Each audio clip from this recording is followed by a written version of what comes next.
एक गर्मी का दिन था और मैं अपने काम से लौटकर ट्रेन स्टेशन पर खड़ा था। स्टेशन पर लोगों की भीड़भाड़ और शोरगुल के बीच मैंने एक बूढ़ी महिला को देखा जो स्टेशन के एक कोने में बैठी हुई थी। उसकी आंखों में थकावट और भूख की झलक थी और उसका चेहरा ये बयां कर रहा था कि वो कई दिनों से भूखी प्यासी थी। महिला की हालत देखकर मेरे दिल में उसके प्रति दया और सहानुभूति की भावना जाग उठी। उस समय मेरे पास कुछ खाने की चीजें थी जो मैं अपने सफर के लिए लाया था। मुझे लगा कि अगर मैं इस महिला की मदद करूं, तो शायद उसका दिन थोड़ा अच्छा हो सके। मैंने अपने खाने का पैकेट खोला और उसके पास जाकर उसे दिया। महिला ने पहले मुझे अचरज भरी नजरों से देखा, लेकिन फिर उसकी आंखों में कृतज्ञता की चमक आ गई। उसने मेरे हाथों से खाना लिया और धीरे धीरे खाना शुरू किया। उसके चेहरे पर संतोष और राहत की झलक साफ दिखाई दे रही थी। उसने मुझे धन्यवाद कहा और अपने आशीर्वाद दिए। उस महिला ने मुझे दुआएं दी और कहा, बेटा, भगवान तुम्हें सुखी रखे।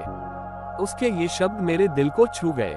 उस पल में मुझे एक अद्भुत एहसास हुआ। मैंने समझा कि छोटी छोटी चीजें भी कितनी महत्वपूर्ण होती हैं। जब हम दूसरों की मदद करते हैं तो हम सिर्फ उनका पेट नहीं भरते, बल्कि उनकी उम्मीद और विश्वास भी जगाते हैं। महिला ने मुझसे अपनी कहानी भी साझा की। उसने बताया कि वह कई दिनों से भूखी थी और स्टेशन पर भटक रही थी, किसी की मदद की आस में। उसकी कहानी ने मेरे दिल को छू लिया और मुझे ये सिखाया कि हमें हमेशा जरूरतमंदों की मदद के लिए तैयार रहना चाहिए।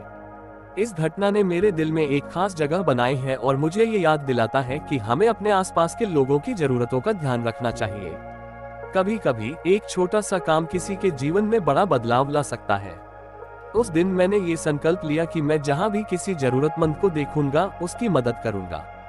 इंसानियत ही हमारी सबसे बड़ी शक्ति है और हमें हमेशा दूसरों की मदद के लिए तत्पर रहना चाहिए। इस घटना ने मुझे ये सिखाया कि एक छोटी सी मदद भी किसी के जीवन को बदल सकती है और हमें इसे हर संभव प्रयास से करना चाहिए। यह अनुभव मेरे जीवन का एक महत्वपूर्ण अध्याय है और मैं इसे कभी नहीं भूलूंगा। ये कहानी मेरे लिए हमेशा प्रेरणा का स्रोत बनी रहेगी और मुझे ये याद दिलाती रहेगी कि हमें हमेशा इंसानियत को प्राथमिकता देनी चाहिए। आप अपनी कहानी को और भी व्यक्तिगत अनुभवों और विचारों से समृद्ध बना सकते हैं। क्या यह आपके लिए ठीक है? अगर आप कुछ जोड़ना या बदलना चाहते हैं तो मुझे बताएं।